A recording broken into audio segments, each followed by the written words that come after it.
Hi, we're going to be talking about bridging today, one of my favorite exercises. We're going to do two different variations on the bridge, and all you need is a place on the floor that you can lay comfortably, and then you'll see I have a ball here that I'm going to be using. If you don't have that, no problem, just grab a pillow and keep it close.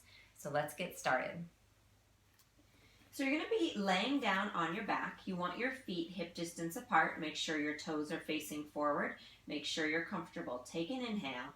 Now exhale, you're going to curl your tailbone and you're rolling yourself up one vertebrae or one backbone at a time. Inhale at the top, you're just going for a flat line here, and then exhale, curl and roll back down. So our first variation of a bridge has the purpose of trying to move your back one vertebrae at a time. As a physical therapist, I use this all the time with my clients and my patients. Because what tends to happen is we get really tight in certain spots in our back and we lose that segmental movement, meaning we don't move in certain spots in our back and in our vertebrae. So this way we can loosen up the pelvis, loosen up the back, and really let the bones move the way they should. And then you're getting the added bonus of working the glutes and the hamstrings, which is one of the main purposes of bridging. Working back extensors, glutes, hamstrings, and then some inner and outer thigh as well.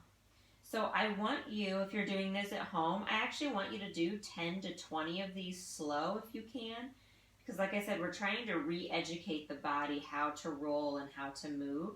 So take your time, just rolling up as high as is comfortable for you, and then really making sure you're keeping the hips level. That's another big purpose of bridging, is keeping those hips level.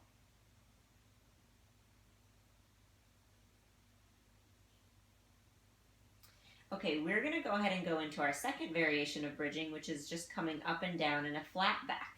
So what you want to do is pull your belly button in, brace your core, exhale, lift up, and then inhale, lower back down. So you'll see I again am just lifting up to a flat line here and then lowering back down so my entire back hits. Exhale, inhale. Same idea, my hips stay level. I don't want one hip dropping. I want them to stay the same. This again also is working your back extensors, your glutes, and your hamstrings.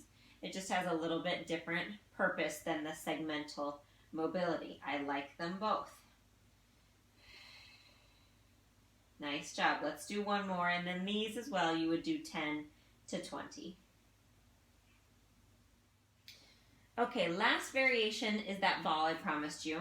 You're going to put that or a pillow in between your knees and then do your chosen bridge with the ball or with the pillow. And what this is going to do is really bring in your inner thighs, which tend to be weak in this exercise. It's going to bring in your inner thighs and help to engage your lower abdominals as well. So you can use that for either the segmental roll like I just did, or you can use it just to lift and lower. But it's a great option to have to help strengthen the inner thighs and make sure you're getting the most out of your bridge.